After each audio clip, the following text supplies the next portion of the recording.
किया है। देखिए, प्रचार दो प्रकार से होता है, एक होता है पॉजिटिव प्रचार, एक होता है नेगेटिव प्रचार। हम सभी ने मनुस्मृति का बहुत प्रचार किया, लेकिन हम उसको घर घर तक नहीं पहुंचा पाए। और आज हम एक पोर्टल चलाते हैं जिस पर हम सभी आर्ष ग्रंथ जो है ऑनलाइन घर घर तक भिजवाते हैं, सनातन हाट। उस पर पिछले 2 साल में हम 2000 से अधिक इसी प्रकार की डिमांड पूरी कर चुके हैं लोगों की।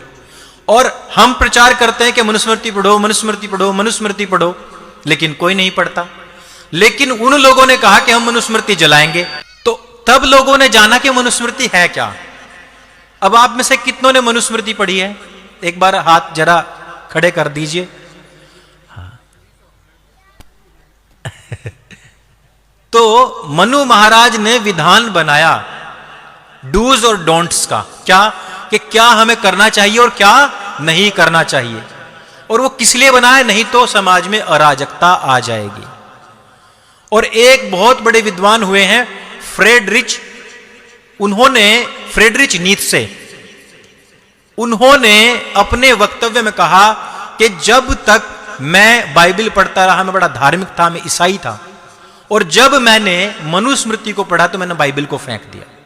देखिए, कोई हिंदू नहीं कह रहा है, वो कह रहा है कि जन्मना पीढ़ियों से कोई क्रिश्चियन था, और उसने कहा कि जितने भी अब्राहमिक किताबें हैं ये लोगों को गुलाम बनाने वाली है, जबकि मनुस्मृति सबको स्वतंत्र करने वाली है। और मनु महाराज के विषय में कितनी कितनी भ्रांतियां फैली पड़ी हैं कि पिछले कुछ दिनों में ही, कुछ वर्ष पहले मेरे साथ कोई आ गया डिबेट करने के लिए, तो उन्होंने कहा कि मनु की पुस्तक के अंदर सब लोगों के लिए गलत शब्द लिखे हैं। मैंने कहा कहां लिखे हैं? उसने कहा ढोल पशु शुद्र नारी सब ताड़न के हारी। मैंने कहा ये कौन सी भाषा है? बोला संस्कृत। मैंने कहा ये किधर से संस्कृत है भाई? संस्कृत पढ़ी ही नहीं जब तुमने। ये उसका वचन है ही नहीं। अब उसको समझाया एक बात, एक कोई नेताजी हैं वो टीवी पे बहस कर रहे, वो कह रहे कि मनुस्मृति नारियों के खिलाफ है। उनसे पूछा गया कि कैसे खिलाफ है, बताओ, एक श्लोक तो सुनाओ। बोला अभी सुन, मैं सुनाता हूं तेरे को भी। उन्होंने कहा सुना, ऐसा श्लोक सुनाना कि जो महिलाओं के खिलाफ हो। बोला हाँ वही सुनाऊंगा, यत्र नार्यस्तु पूज्यन्ते रमन्ते तत्र देवता। वो हंसने लग गए। भाई इसमें तो कहा गया है कि जहां जहां महिलाओं की सम्मान होता है, पूजा होते है, वहां पर देवता वास करते हैं। तो आप ये देखिए मूर्खता की पराकाष्ठाएं क्या हैं कि अवधी भाषा को संस्कृत बता देते हैं, और जहां महिलाओं का सम्मान कहा गया है उसको बता रहे हैं कि इसमें अपमान लिखा हुआ है। यह कारण क्या हुआ है? आर्य समाज को मैं ऐसा समझता हूं जैसे कि पूरे समाज की एक फौज, एक सेना, एक क्षत्रियों की एक ग्रुप। जी तो सब रहे हैं। आपने कभी किसी धार्मिक कार्य में जहां पर हवन होता हो, वहां पे क्या कभी क्रांतिकारियों के नाम के जयकारे, उनके फोटो लगे हुए देखे हैं क्या? बताओ। राम जी की कथा होती है, कृष्ण की कथा होती है, राधा की कथा होती है, आजकल तो ना जाने किस किस की कथा होने लगी। कभी आपने क्रांतिकारियों के नाम के जयकारे, उनके फोटो कभी उनके पीछे लगे देखे? नहीं लगे देखे। उनका एकमेव देवता होता है, बस उसी का ही फोटो लगा हुआ होगा, उसी की रात दिन चर्चा चलती रहेगी। लेकिन क्रांतिकारियों की कोई बात नहीं करता। क्रांतिकारियों की यदि कोई बात करता है, क्रांति की यदि कोई बात करता है, तो वो करता है केवल और केवल आर्य समाज। और आर्य समाज के विषय में विद्वानों ने क्या कहा है मुझे बताने की आवश्यकता नहीं, सब आर्य जानते हैं कि यदि आर्य समाज यदि बैठ जाएगा तो पूरा हिंदू समाज जो है वो सो जाएगा। आर्य समाज यदि सो जाएगा तो हिंदू समाज मर जाएगा। इस कारण से मैं तो बस यही कहना चाहता हूं कि प्रचार होना चाहिए किसी भी तरीके से, पॉजिटिव हो, नेगेटिव हो। उन लोगों ने हमारी आंखें खोल दी, संपूर्ण उस हिंदू समाज की आंख खोल दी जिनके घरों में मनुस्मृति कभी मिलती ही नहीं थी। उस मनुस्मृति का विरोध हो रहा है जिसके बारे में कोई व्यक्ति जानता ही नहीं था। बस कहा जाता है कि उसने हमारे ऊपर 5000 साल तक अत्याचार किया। मुझे एक बात बताओ कि आप ही लोग ये कहते हैं कि 800 साल तक तो यहां मुगलों का राज रहा, 200 साल तक अंग्रेजों का राज रहा, तो मनुस्मृति ने किसी के ऊपर शोषण कर कब दिया? भाई 800 साल शरिया चला, 200 साल रोलेट एक्ट चला, साइमन कमीशन चला, 1000 साल तो इसी में बीत गए, तो फिर वो 5000 साल तक आप लोगों के ऊपर शोषण हुआ कब? और उस मनुस्मृति के बारे में कह रहे हो कि जिस मनुस्मृति में साफ साफ कहा गया है कि यदि एक शूद्र कोई पाप करे और वही पाप कोई ब्राह्मण करता है तो यदि शूद्र को 1 हंटर मारा जाएगा तो ब्राह्मण को 16 मारो, 32 मारो, 64 मारो। क्यों मारो? पूछा गया क्यों मारो? इसलिए मारो क्योंकि वो नहीं पढ़ा था, उससे वो अनजाने में गलती हुई है, जबकि वो ब्राह्मण कोटि का, विद्वान कोटि का व्यक्ति, उसने जानबूझ के गलती करी है, इसलिए उसको आज ऐसी सजा दो ताकि आगे तक कोई ऐसा ना करे।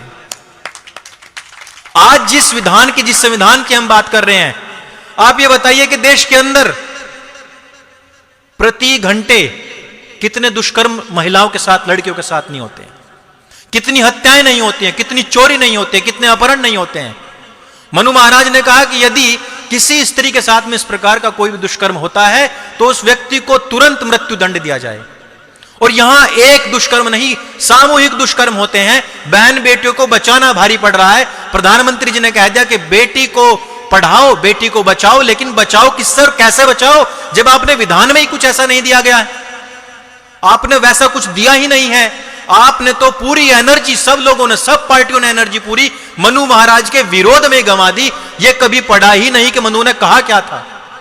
फिल्मों में देखने को बड़ा अच्छा लगता है, उसमें कहता है बाहुबली कैसे पुरुष की उंगलियां नहीं काटते हैं, काटते हैं उसका गला, तो सब तालियां बजाते हैं। और जब मनु महाराज ने कहा यही बात कि काटते हैं उसका गला, तो मनु महाराज महिला विरोधी हो गए, मनु महाराज दलित विरोधी हो गए, जबकि पूरी मनुस्मृति में कहीं पर भी दलित शब्द का कोई नाम निशान ही नहीं है। और आप देखिए कि पूरे विश्व के अंदर, दुनिया के अंदर न जाने कितने सारे ऐसे देश हैं जिन्होंने मनु महाराज को सम्मान दिया। उनके जो बनाए हुए डूज और डोंट्स थे उनको अपने संविधान में लिया, लेकिन गुलामी की ऐसी मानसिकता हम सब भारतीयों की हो चुकी है कि जब तक योग योग रहा तब तक हमने उसको ढोंग कहा, और जब योग विदेशों से घूम करके योगा बन करके आया तो हम उसके पैरों में बिछ गए। जब तक आयुर्वेद रहा हमने कहा नीम हकीम खतरे जान, लेकिन वही विदेशों से घूम करके आयुर्वेदा बनकर आया तो हम उसके सामने नतमस्तक हो गए। आज की तारीख में नीम हो, हल्दी हो, एलोवेरा हो, गौमूत्र हो, सबके ऊपर विदेशी पेटेंट ले रहे हैं, लेकिन हमारे यहां कहेंगे अरे दादी के नुस्खों से काम नहीं चलेगा। विदेशी कंपनियां आपका मूर्ख बनाती हैं। कभी के टाइम में कहा करते थे वो लोग, अरे राख और चारकोल और नमक से दांत घिसने से दांत खराब होते हैं, आप ये कोलगेट रगड़ो, देखो इससे स्क्रैच नहीं पड़ता। और अब एक लड़की टपक के आती है और आपके सामने पूछती है क्या आपके टूथपेस्ट में नमक है? हमारे टूथपेस्ट में नमक और चारकोल दोनों है, इसको खरीदो।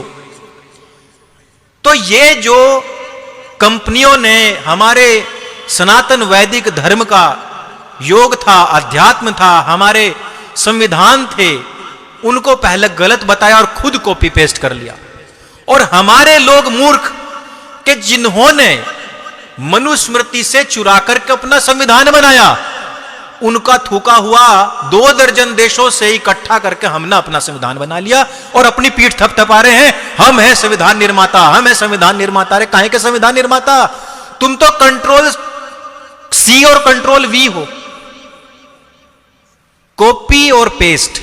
कंप्यूटर में क्या होता है ना, कीबोर्ड कंट्रोल सी कॉपी हो गया, कंट्रोल वी उसको पेस्ट मार दिया।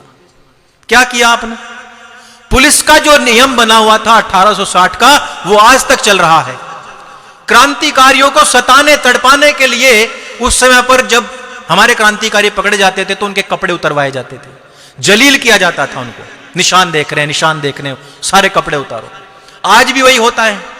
पुलिस उसी एक्ट के अनुसार आज तक हमारे लोगों को लूट रही है और कहने को हम आजाद हैं, और हमें बस वो किताब सिर पर उठा करके बस नाचते रहना है कि हमें ये विधान मिल गया, कॉपी पेस्ट मिल गया, कॉपी पेस्ट मिल गया। जो हमारी मूलभूत कृतियां हैं हमने उनका हमेशा से ही एक तरीके से कहिए कि उनको दुत्कारा है, और हमेशा हमें झूठन खाने की आदत पड़ चुकी है। ये गुलामी की मानसिकता से हमें उभरना होगा, इस गुलामी की मानसिकता से हमें बाहर निकलना होगा। और हर व्यक्ति को, मैं तो आज यहां स्टॉल पे आया, मैंने सबसे पहले मनुस्मृति पूछी, वो उनके पास में 1-2 मनुस्मृति थी, वो चली जा चुकी थी उस टाइम तक। आप कल मनुस्मृति और लाओ जी, विशुद्ध मनुस्मृति भी लाओ, और कल सबको एक मनुस्मृति दो, और जो पैसे ना दे उसका बिल अंकुर आर्य के नाम से काट दियो। इन सब के घर में विशुद्ध मनुस्मृति होनी चाहिए। अगर आर्यों के घर में मनुस्मृति नहीं होगी, अगर आर्यों के घर में वेद नहीं होंगे, सत्यार्थ प्रकाश नहीं होगा, वाल्मीकि रामायण नहीं होगी तो किसके घर में होगी? पाखंडियों के। अरे वो तो श्याम चूड़ी बेचने आया ही बेचेंगे, ताउमर बेचेंगे। आप इस रण क्षेत्र के योद्धा हो, आप विद्वान हो, आप फौज हो इस पूरे हिंदू समाज की, आपको इसके लिए तैयार रहना पड़ेगा। और हम आर्यों के ऊपर भी एक, कम से कम मैं मान के चलता हूं, एक कमी है। 98 सवाल हो चुके हैं, स्वामी श्रद्धानंद जी को गए हुए, अब कोई नया श्रद्धानंद भी आना चाहिए। वो आएगा तभी जब हम कुछ पढ़ लेंगे, कुछ लिख लेंगे, कुछ आगे बढ़ेंगे। वो क्रांति की ज्वाला फिर से आएगी, फिर से कोई जामा मस्जिद में खड़ा होकर वेद मंत्र कहेगा और फिर से कोई अब्दुल तैयार होगा। हम छाती के बटन खोल के तैयार खड़े हैं, लेकिन एक क्रांति ऐसी आनी चाहिए कि जो श्रद्धानंद की तरह अपने इस जीवन को त्यागने के बाद भी वैसी क्रांति कर दे। और देखो आर्य समाज ने कितने शालीनता के साथ में उस टाइम पर भी ऐसे क्षेत्र से निकलते हुए, देखो 25 तारीख आ रही है, अभी निकलेगा पूरा का पूरा रैला उसी क्षेत्र से। आप देख लेना कहां कहां से निकलता है। पुरानी दिल्ली के अंदर से किसी भी व्यक्ति पर हाथ नहीं उठाया, और उस स्वामी श्रद्धानंद के कातिल को अपना भाई कहने वाला और ता जिंदगी अहिंसा अहिंसा अहिंसा करने वाला, जब उसका वध कर दिया गया तो 6000 ब्राह्मणों को पूरे देश के अंदर मार दिया गया। तो आप बताओ कहां की अहिंसा थी? और उस स्वामी श्रद्धानंद जिसको कहा जाता था कि तो बम तैयार करता है अपने गुरुकुलों में, उनकी जब हत्या कर दी गई धोखे से भी, तब भी आर्यों ने शांति के साथ में उनकी अंतिम यात्रा निकाली, एक कंकड़ तक नहीं उछली थी। ये आर्यों का एक तरीके से कहिए कि शिष्टाचार कहिए, उनके जीवन जीने का तरीका कहिए कि विद्वत्ता अपने अंदर होनी चाहिए। उस विद्वत्ता को अपने अंदर जब तक हम नहीं उतारेंगे, वो वीरता, वो साहस जब तक हम अपने अंदर नहीं उतारेंगे, हम सच्चे अर्थों में आर्य कहने लायक नहीं है। इन्हीं शब्दों के साथ में मैं अपनी वाणी को विराम देता हूं। आपने धैर्य से सुना, बहुत बहुत धन्यवाद। ओम।